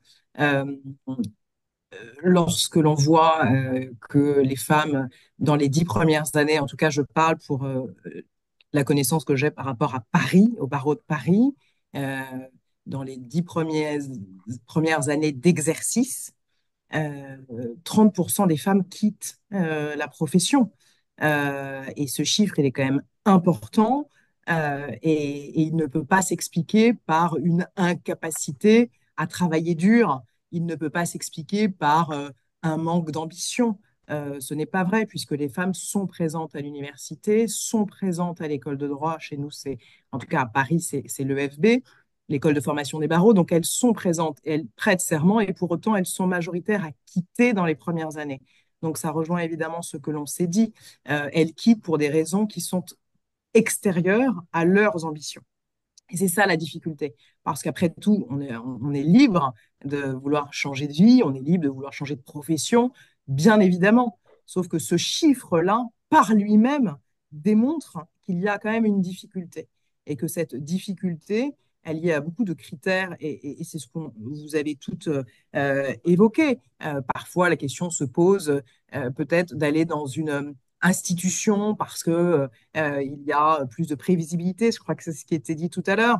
Mais pourquoi les femmes, lorsqu'elles deviennent avocates, elles ont envie de se confronter aussi à ce que représente notre profession. Évidemment que c'est difficile, mais c'est difficile pour les hommes comme pour les femmes, sauf que pour les femmes, elles se rendent compte très vite que c'est plus difficile. Parce que bien évidemment, ce déséquilibre, il pèse majoritairement sur elles. Et on le voit lorsqu'elles souhaitent avoir un enfant, c'est pas toujours le cas, mais lorsqu'elles souhaitent devenir mère, c'est perçu par elles comme un obstacle dans l'évolution de la carrière. C'est un obstacle. Donc, est-ce que je vais pouvoir rester collaboratrice dans mon cabinet? J'en ai fait un, bon, le deuxième, est-ce que ça va passer? Et puis finalement, je veux être associée. Est-ce que je renonce au troisième parce que je ne serai pas associée? Donc, pour les femmes, ce sont des obstacles, alors que bizarrement, étrangement, euh, j'avais lu une étude à ce sujet. Le premier enfant chez l'homme est perçu au contraire de manière très valorisante parce que il prend des responsabilités, il devient père de famille et que d'une certaine manière, c'est aussi le signe d'une forme de stabilité. Donc, vous voyez, il y a beaucoup de choses qui se mêlent. Il y a du déséquilibre vie personnelle, vie professionnelle. Il y a évidemment les mentalités et les mentalités. Vous voyez, lorsqu'on se dit, ah ben là, mon collaborateur devient papa, voilà, il acquiert de la stabilité, ça relève de la mentalité. Et ça, c'est vrai que ça ne se décrète pas évidemment, qui est un sujet d'égalité et que nous œuvrons pour euh, tout simplement évacuer ces discriminations, mais ça relève des mentalités, donc ce n'est pas si simple. Et puis, vous l'évoquiez, Elisabeth, et c'est surtout le sens aussi de votre question, il y a les structures. Et la question était évoquée tout à l'heure, du congé maternité, par exemple.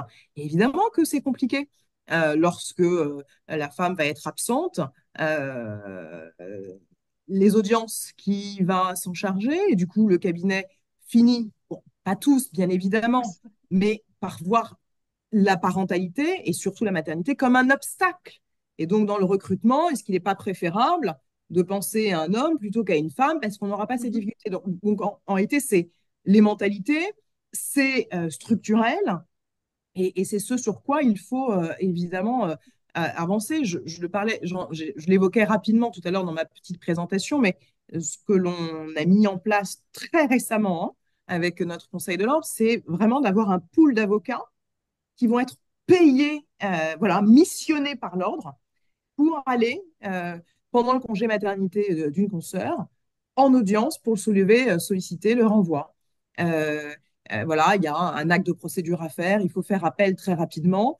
La consoeur est en congé maternité, l'ordre, voilà, et elle est dans un petit cabinet qui ne permet pas une organisation souple. L'ordre va mettre à sa disposition des avocats qui pourront faire ces actes, ces diligences pour elle. Donc, c'est évidemment une petite pierre, hein, c'est pas révolutionnaire, mais au niveau de nos institutions et de la manière d'envisager notre profession, c'est aussi mutualiser et faire de ces sujets, qui ne sont pas des problématiques femmes, mais des problématiques de notre société, euh, une entraide aussi, parce que le barreau, nos barreaux doivent, et c'est le cas, prendre en considération ces sujets. Merci beaucoup. C'est très intéressant ce que vous avez dit. Et c'est un exemple à suivre également. Et on en discutera beaucoup plus peut-être pour mettre au point un processus pour faire appliquer ce que vous avez déjà appliqué à Paris. Marie-Pierre, et vous, alors, quel est votre point de vue? En fait, je référerais, on parle de structure, mais je pense aussi au mot les standards. Les Pour standards. un associé, on pense qu'un associé, c'est nécessairement quelqu'un qui va devoir faire de nombreuses heures de travail, qui devra avoir une disponibilité sans limite. Donc, on a un standard, on a une image bien définie de ce qu'il faut avoir pour être un leader, par exemple, ou pour être un associé. Et je pense que ça, déjà, si on redéfinissait ce que c'était de devenir associé ou d'être un leader, il n'y a pas qu'une façon de l'être. Un peu comme je le disais tout à l'heure, comme il n'y a pas qu'une seule façon d'être maman non plus, parce que les femmes, là, si je fais le lien avec une femme qui est mère, parce que ça n'a pas besoin d'être le cas, mais si on pense à une femme mère et qui veut devenir, par exemple, une associée dans un cabinet, et elle va être confrontée avec le standard de la mère qui ne sera pas présente, qui va être plutôt présente pour son cabinet. Alors, je le dis des fois à la blague, mais par exemple, moi, c'est certain que je ne suis pas la mère qui fait de beaux petits muffins de maison. J'ai plutôt un traiteur qui les prépare pour moi, donc j'ai renoncé à la cuisine maison. Et c'est ce genre de choses-là, mais pourquoi je dis que j'y renonce? C'est parce que j'ai l'impression que c'est un standard. Il y a pas de renonciation ici, en fait. Je renonce à rien. J'ai choisi, je fais différents choix. Et il faut enlever ces standards-là, les attentes uniques envers un poste ou envers une fonction. Et je dirais que l'autre chose relativement aux structures, c'est que les femmes attirent les femmes. Donc, une fois qu'une femme a réussi à s'immiscer, j'ai l'impression qu'il y en a beaucoup d'autres qui vont se joindre. Je donne un exemple, nous, au niveau de la magistrature, au niveau des juges au Québec, 3 sur 4 juges en chef sont des femmes. Donc, juges en chef de la Cour d'appel, Cour supérieure, Cour municipale, ce sont des femmes. Il n'y a que le juge en chef de la Cour du Québec qui est un homme. Donc, les femmes attirent les femmes. Sincèrement, il y a un effet de masse qui se crée. Ah, c'est très bien ça. Rosa, what about you? Yes. I think it's a combination of things. Is structure, as you said. Also, what I mentioned before, that young female lawyers and young women in general, they don't believe maybe enough in themselves. So this is something that stops us. Also, the image that we give of the profession, I think maybe we should work on changing a bit that, because many young, when we look for young lawyers, many of them, they don't want to go for a big law firm because they know they will have to work many hours. And I mean, it's also another component, it's generational. They now want other things. So the combination of everything, of course, in each female lawyer, the reason can be one or the other, but this influences in having less female lawyers in higher positions. And if, for example, one of you, I think it was you, Teresa, mentioned that some of them, they go to the in-house lawyers, no, or the government. In my specialty, public law, it happens the same. We are not a lot of lawyers specialized on that. And on top of that, when you look for a young lawyer, many of them, they want to go to as a civil servant in the government because they believe that they will work less. Sometimes I have friends also that work there and work same hours. So, but they want to have something secure and also something that they can combine their personal life. And many of them also go to the judiciary, for example, instead of becoming lawyers, they go to the judiciary. We have more female judges than male in the first instance. Then when you go escalating, then the changes the numbers. But I must say and announce that we now have a new president of the Supreme Court. She's and also the General Counsel of the Judiciary in Spain, and she's a woman. So yeah, the combination of everything, and we have to work on that to Yes. to change the numbers. Make an impact, as Teresa said. Yes. So thank you for your ideas, and we will work on that. As you said, it's redefining the standards, the stereotypes, and working on skills of women, motivating women, but also on changing mentalities, behavior, and the structures, providing structures that can help in putting an end to this discrimination, if we can call it discrimination or anything else, but inequalities in the field of the legal profession. Now we have questions from the people who are attending, the colleagues who are attending. I will read it to you. It's from Robert Hurst. He said, I was pleased to hear from Rosa Isabel that Spain does not have women leaders, it has leaders. Gender is there irrelevant. You read it? So it's Robert Hurst, but he had first another question. I think it's a question to Teresa. Yes. Yeah, can you repeat the question to me? Because It's not a question. He said, I was pleased to hear from Rosa Isabel that Spain does not have women leaders. It has leaders. So gender is therefore irrelevant. He had these comments after having asked a question. I think it's a question that he wanted to ask to Teresa. He said, in England, we have hopefully reached or are on the point of reaching the stage where the color and gender of a lawyer are irrelevant. Has the same stage been reached in California? Note that we have 3 women prime ministers and that a significant proportion of our judiciary is female. So would you like to answer to that, Thierry? It's a great question. Thank you for proffering that. I think it's looking at that and judging that is something that I think we'll see in hindsight in once we get to a point and look back to see whether we have come to that stage or not. In a lot of ways, we are there in the sense that overt discrimination is very rare. But I think that what you really have to look at are the numbers and look at the numbers of women who are general counsel, at the numbers of women who are partners in major law firms, the numbers of women who are in senior judging positions. I think we do better with judges. And in the government positions, I think we do maybe a little bit better in general counsel, but I would tend to think we still have some ways to go. And I can speak most, with the most knowledge about law firms, and in law firms, it certainly is true that we have a little ways to go with when law firms like that are the largest law firms. We are very proud if we can say we have 25% women partners, and that's not that's not where society is. Once we get to having the same number of women partners as there are women in the world, proportionately, then I think we'll have gotten there. Would you like to add something else, Rosa, about this question? No, well, I mentioned this quote, and I believe it has to be like this.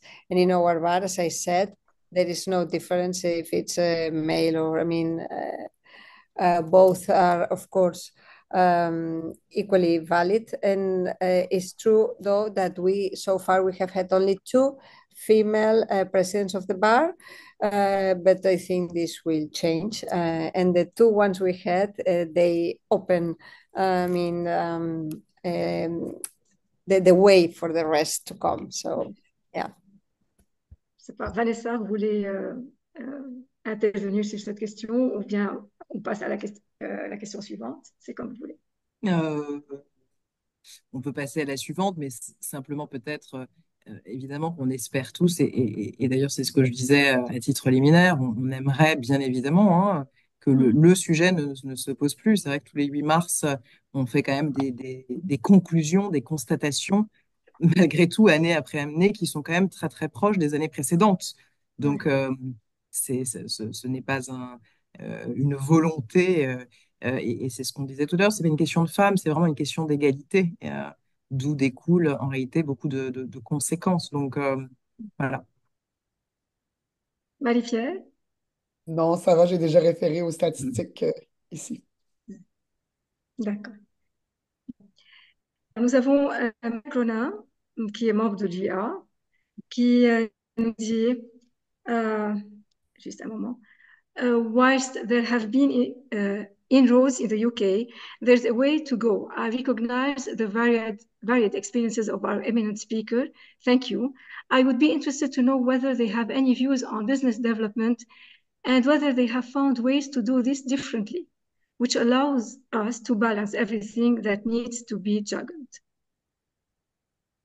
So who would like to answer that?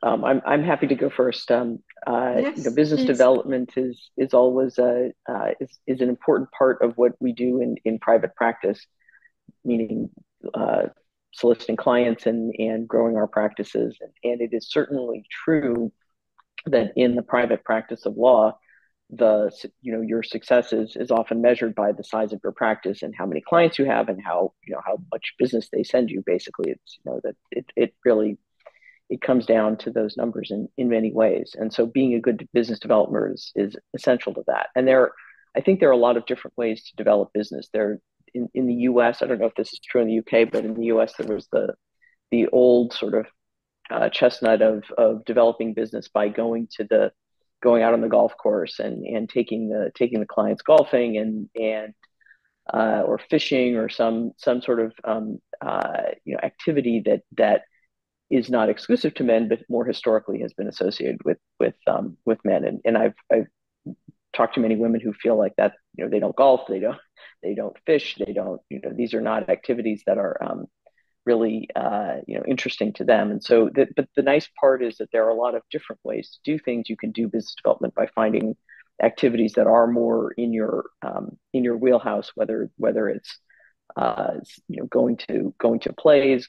It doesn't have to be going to sports games. It can be going to other events, or it can simply be a different way of doing it and not having to go out and create so much in terms of a social engagement, but simply working on the matters and developing business in that way.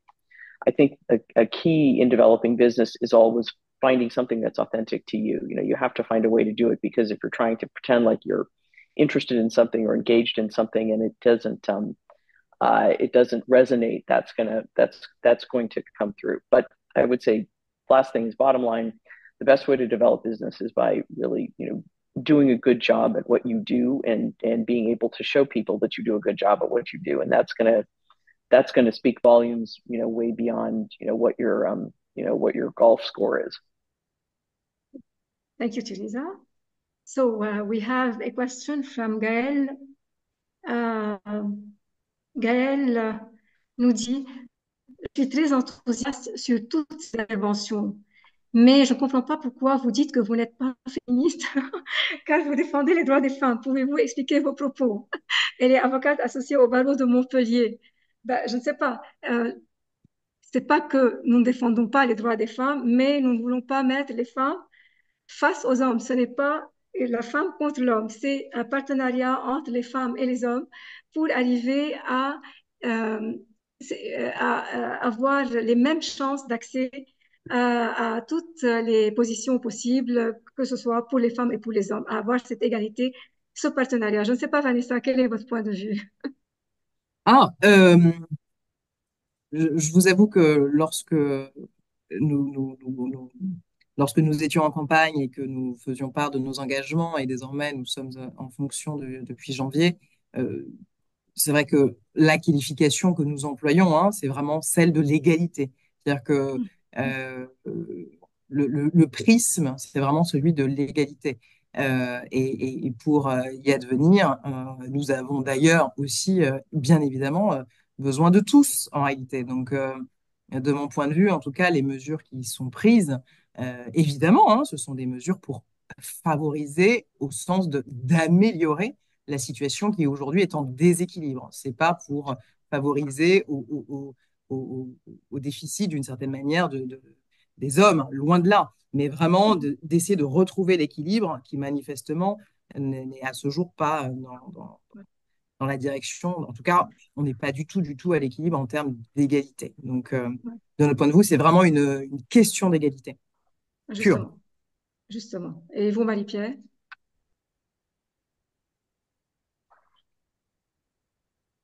Eh bien, j'irais effectivement, j'ai vraiment les mêmes propos, là. Évidemment, de notre côté aussi, on essaie de parler davantage d'égalité. Et on le disait tout à l'heure quand on parlait de mentor également, donc un mentor pour, disons, propulser la cause des femmes pour être un homme. Alors, évidemment, l'idée de partenariat est inhérente à tout ça parce que il y a une question de mentalité, il y a une question que ce sont eux peut-être qui peuvent bien porter le message et parfois, je ne veux pas dire céder la place parce que ça aurait l'air de dire, ah ben, je cède, donc je laisse la victoire à l'autre. Il ne faut jamais que ça ait l'air d'un combat plutôt que de dire que ça se fait ensemble puis que ça devient le standard. Oui. Donc, effectivement, oui,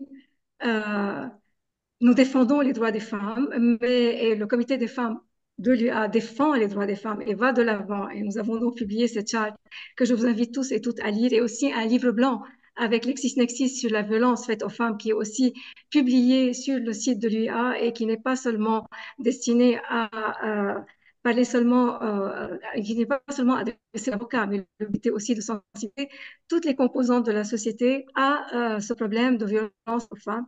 Donc oui, nous défendons les femmes. Et si pour Gaël défendre les femmes, oui, nous sommes féministes si nous défendons les femmes, oui, mais pas au sens où nous sommes des femmes contre des hommes, au contraire. Comme l'a dit Vanessa et Marie-Pierre, nous travaillons ensemble en un partenariat très solide, hommes et femmes, avocats et avocates, pour justement rétablir l'égalité et mettre fin à un déséquilibre qui existe. On ne sait pas pourquoi il existe, mais pour le bien de l'avenir de la profession et son évolution, il est temps qu'il y ait ce partenariat à part entière entre les femmes avocates et les hommes avocats, justement. Et je dois dire que nous sommes fiers en tant que comité des femmes de l'UA, que nous avons beaucoup de membres qui sont des avocats et qui nous aident beaucoup dans la vision que nous devons avoir sur les solutions à apporter aux problèmes qui s'opposent actuellement concernant toute forme de discrimination à tous les droits, que ce soit les droits des hommes ou les droits des femmes, et surtout quand il s'agit des discriminations et des inégalités concernant les femmes sur les lieux de travail, parce que malheureusement, il en existe beaucoup, notamment dans les chaînes de production. Et on a fait un séminaire à ce sujet le 8 mars, et il y a il y a beaucoup de problèmes à cibler pour justement rétablir l'équilibre et, comme a dit Maître Boussard. Voilà. Il y a encore, je ne sais pas s'il y a encore une question, je vais voir. Alors, c'est Robert Hurst qui dit: We have several female managing partners in law firms. C'est très bien. Et, et là, Gaëlle, qui a posé la question tout à l'heure et à laquelle nous venons de répondre, elle vous pose la question à vous. Et là, je vais vous laisser la place à vous pour répondre. Que pensez-vous des propos sexistes dans les contentieux en général, dans les violences aux femmes en particulier? Ça me fait plaisir d'y répondre, peut-être de prendre. De notre côté, on est conscient que ces préjugés ou ces présupposés ne sont pas toujours conscients. Alors, je vous dirais que la formation est est un des moyens efficaces qui doit être déployé au niveau des juges spécifiquement parce qu'on y réfère. Il y a de la formation, pas seulement évidemment sur le sexisme, mais sur toutes sortes de réalités culturelles. Donc, je pense que de former les gens, de fournir l'information, parce que ces présupposés ou ces préjugés sont parfois ou trop souvent inconscients. Alors, la façon la plus efficace pour moi, c'est de sensibiliser ces gens-là et ça passe par la formation. C'est vrai, vous avez parfaitement raison. Il faut sensibiliser et changer. Ce sont des stéréotypes, le mot anglais le donne mieux, des biases qui existent. On ne sait pas, il faut faire peut-être l'historique, comment ils sont nés et pourquoi ils existent toujours, mais tant qu'il y en a qui existent, il faut toujours travailler justement pour établir euh, l'information euh, que nous avons actuellement concernant les sujets sur lesquels nous sommes en train de parler. À ce sujet, voilà, il n'y a plus de questions. Et à ce sujet, je voudrais euh, vous informer à nos oratrices et aussi à toutes les personnes qui sont en train de suivre ce webinaire que durant le congrès annuel de l'UA à Paris, nous organisons une séance de travail dont le thème portera sur l'intelligence artificielle et les droits des femmes. We're organizing during the annual Congress of the Union Internationale des Avocats in Paris a working session about artificial intelligence and women's rights. In fact, we are going to examine to what extent can artificial intelligence be a tool to combat discrimination against women, eliminate stereotypes and biases in this respect, and thus contribute to promoting and advancing women's rights. We will also discuss how to develop algorithms that do not perpetuate inequalities regarding women and help end violence against them and other violations of their rights. Nous avons déjà des orateurs, la liste complète des orateurs est publiée sur le site de l'UA, mais là aussi, nous avons trouvé que c'était un domaine où on doit intervenir. Finalement, tout le monde a recours à l'intelligence artificielle. Dans quelle mesure cette intelligence artificielle est neutre concernant les femmes? et quelles sont les réponses qu'on obtient quand on pose des questions relatives aux femmes, à la situation des femmes. Et c'est pourquoi nous avons pensé à travailler sur ce sujet et puis parler des algorithmes, pour pouvoir, est-ce qu'on peut créer des algorithmes qui permettront d'utiliser l'intelligence artificielle pour sensibiliser le grand public à ces problèmes, ces violations aux droits des femmes et comment on peut le faire. Alors, Vanessa, je ne sais pas, je trouve que ça vous intéresse. Quel est votre avis à ce sujet? Et voulez-vous Euh, participer avec nous en tant qu'oratrice? ah bon.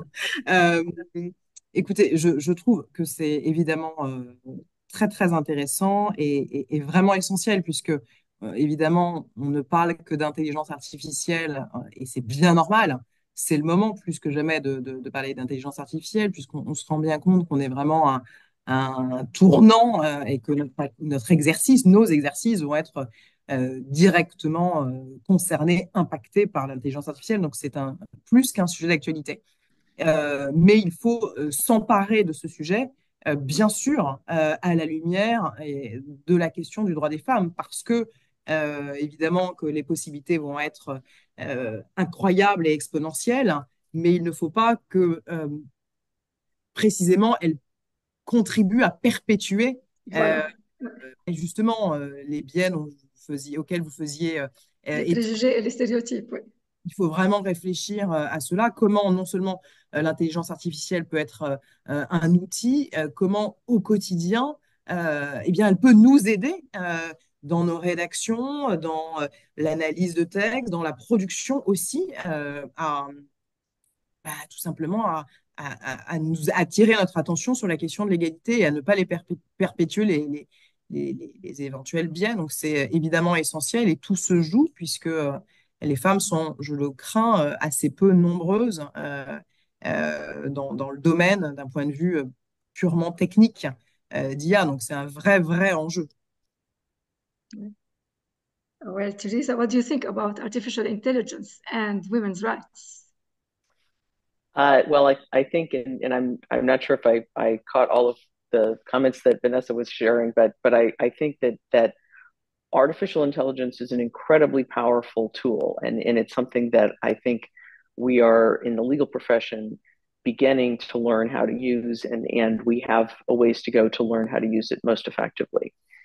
It is also true that artificial intelligence, because particularly the large language models, the generative AI, pulls information from the entirety of the internet.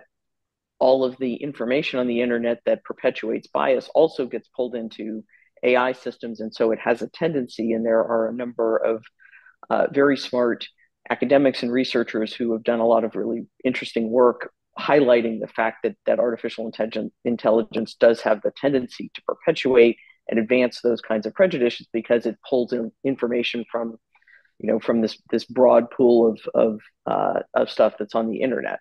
That being said, I think one of the things that's going to be our job in the future, and for the legal profession in particular, and for women in the legal profession, is to figure out how to use it most effectively.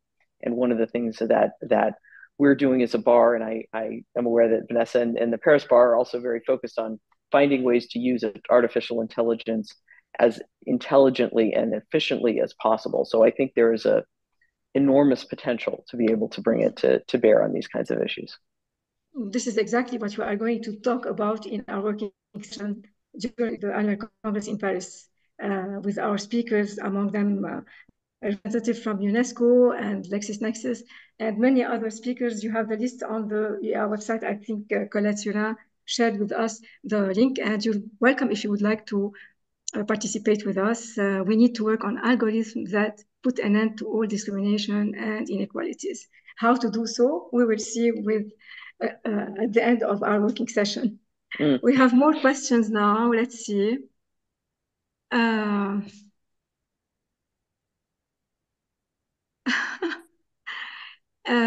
C'est Eugénie Yuma qui nous dit: Je suis heureuse de participer à cet échange enrichissant.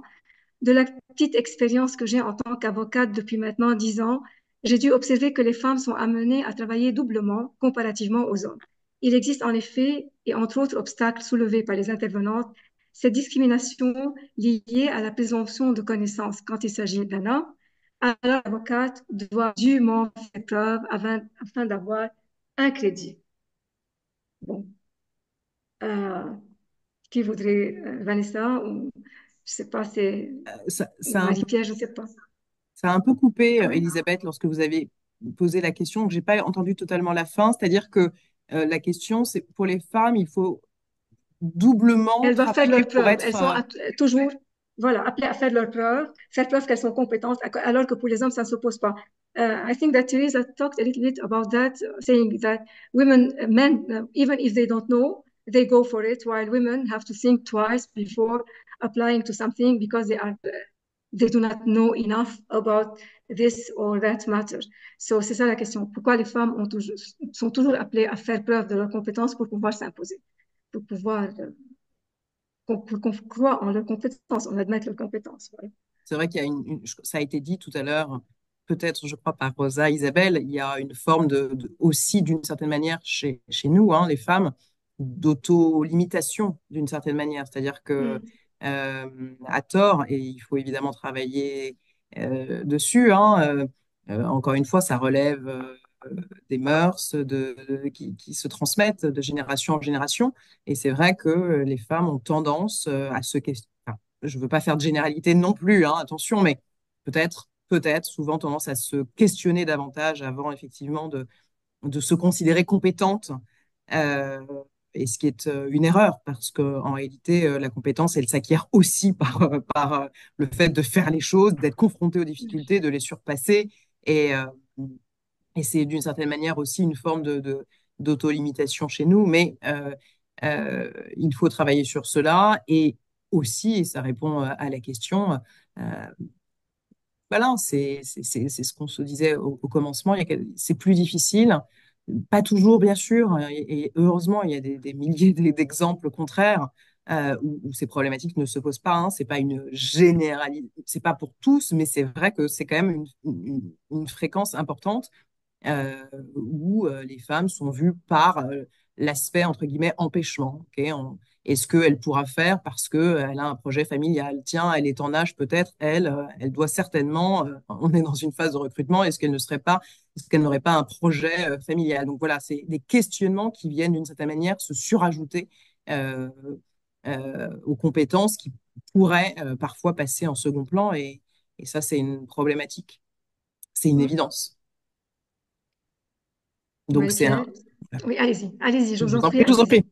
Non, non, mais du coup, tous ces facteurs se cumulent d'une certaine manière. Ouais. C'est-à-dire qu'il peut y avoir parfois de l'autolimitation et puis également, et c'est ce qu'on évoquait, tout simplement de la discrimination. Donc tout ça fait une situation générale, globalement, qui est plus complexe à dépasser. Très complexe, comme vous le dites. Marie-Pierre? En fait, je pense qu'on parle aussi souvent on pense à compétences inégales dans la disponibilité. Il y a beaucoup d'autres sujets où effectivement on va mettre les femmes de manière un peu automatique là, en deçà de la capacité des hommes. Je pense entre autres à la capacité à la confrontation. Donc, de dire, ça va argumenter très fort, les arguments seront, il y aura peut-être même, le ton va lever, donc on ne va pas déléguer une femme pour, par exemple, une tâche X parce qu'effectivement, elle ne sera pas capable de gérer un défi qui est plus dans la confrontation. Alors, c'est vrai qu'il faut adresser ces choses-là, puis le prouver. Je pense que heureusement, plus on va le prouver, par contre, plus ça va devenir acquis. Alors, j'espérais que tout simplement ça tombe de soi, mais j'ai bien l'impression que les femmes ont déjà amplement prouvé qu'elles pouvaient, par exemple, argumenter très fort et que ce n'était plus réservé strictement aux hommes. Et malheureusement, il y a de ces sujets-là qui vont peut-être, encore une fois, devoir faire leurs preuves et qui, avec le temps, vont tomber tout simplement. Là, maintenant, j'ai une question qui est adressée à Madame la vice-bâtonnière Vanessa Boussardos. C'est Tom Salé qui nous l'envoie. Je vous remercie vivement pour la qualité de vos interventions. En tant qu'élève avocat, je souhaiterais rebondir sur les propos de Madame la vice-bâtonnière.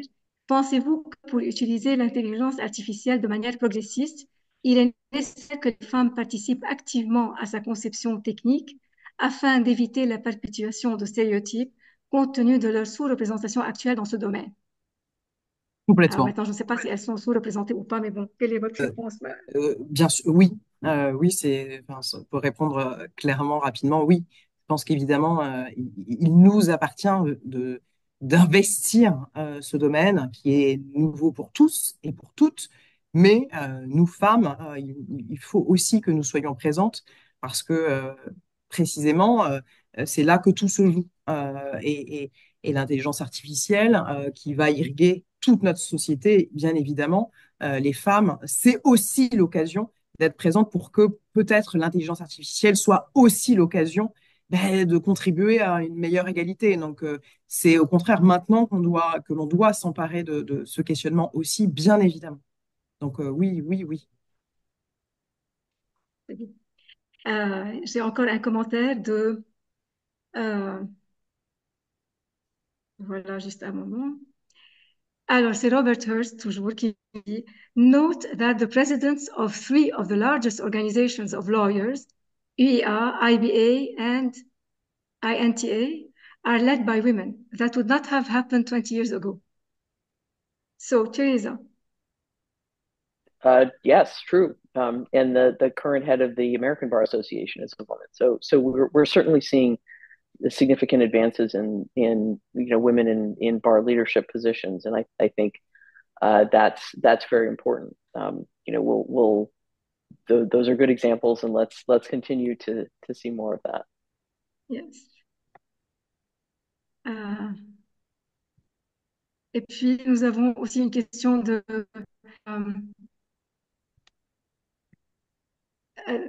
Yanis Kouadou qui pose la question en anglais, en français. Bon, je vais commencer par l'anglais. I am a public law student. I would like to know how you made your career choices. I really like tax law, and I would therefore like to orient myself in this path, and if possible, do a thesis in this subject. However, I also really want to become a lawyer. Do you think doing both would be too ambitious? Teresa, would you like to answer his question? Sure. I mean, I think so. The question is about pursuing an academic career in tax law versus being a practicing lawyer. I think that it's certainly possible to do both. I mean, I think it depends on what the academic process is. Where you are in the U.S., you would go to law school to pursue that, and then you could certainly decide to practice as a lawyer for a little while, and then go back into academia or go straight into academia. It's not impossible to do the two things, and people frequently will spend a little time in law firms before going to become academics, if that's the thing. So I wouldn't hesitate to pursue that, and the experience of practicing will help inform your scholarship as an academic, and I think vice versa. Okay. So thank you for the participants who asked questions and shared with us their comments. We're reaching the end of this session. So would you like to say some final, I don't know, to give us some final recommendation, some final advance before we close? Let's start with Rosa. Yes, Rosa, please. Yes, one final recommendation would be also learn to say no. Not always we have to say yes, or sometimes we need to choose and focus on things. And there are others that, maybe interesting, but you can do many things, but you also need to learn sometimes when to say no. That's it. Yes. Marie-Pierre? Je dirais, faites les choses de votre manière, changez les standards, transformez les façons de faire et restez vous-même. Teresa, what would be your final recommendation?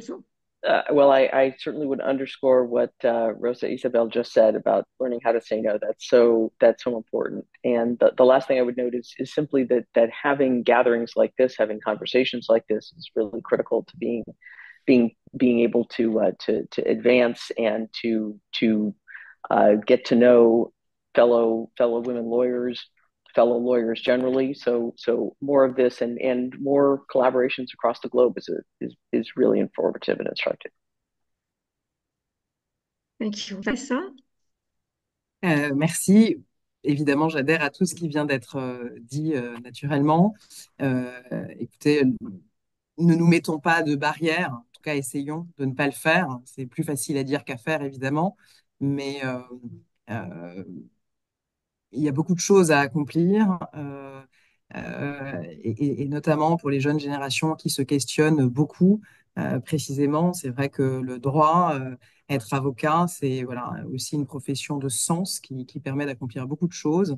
Donc voilà, ne nous mettons pas de barrières et, euh, et avançons pour l'égalité et c'est en bonne voie. Oui, voilà. D'ailleurs, il y a maintenant une question qui vient de s'afficher et qui vous est adressée, Maître Vanessa Boussado, pour savoir quel conseil vous donneriez à une jeune femme qui voudrait adhérer au barreau. Voilà. Là, vous avez donné un début de réponse, n'est-ce pas, à cette question? Ben, n'hésitez pas, n'hésitez pas. Il y a au barreau la place pour toutes et pour tous, quel que soit voilà, euh, d'où on vienne, quel que soit notre parcours, hein, quel que soit notre âge, il y a de la place au barreau. On est très nombreux. À Paris, on est 34 000. Et pour autant, on a de la place pour toutes et pour chacune et chacun. Donc, vraiment, n'hésitez pas. Il y a autant de manières d'exercer que d'avocats. Et c'est parfois difficile, mais une énorme, une grande liberté. Donc, n'hésitez pas. Eh bien, voilà. Je vous remercie beaucoup. Marie-Pierre Boulay, Rosa Isabelle Peña Sastre, Teresa Johnson, Vanessa Busardo, thank you a lot for being with us today. It was a pleasure welcoming you in this fifth edition of Women Leaders of the Bar Day. We are pleased and I'm proud to honor all of you. You set an example. You are inspirational. We need inspiration for the young lawyers who are joining bar now. They need to know that, yes, they can do it. We have an example here with you. And we will keep in touch to go further in this process that you have started as Women's Committee at the Union Internationale des Avocats to help women to reach their dreams and mainly to have this full partnership within the legal profession between men and women lawyers in order to work on preserving and safeguarding all human rights, whether women's rights or gender rights or all the other rights. So, thank you so much. Merci à vous toutes et j'espère qu'on se reverra à Paris pour le congrès annuel de l'UA. Et voilà, merci beaucoup. Avec plaisir. Et je Au tiens à plaisir de remercier, vous retrouver à Paris. oui, Au à revoir à Paris, tous. bien sûr, oui.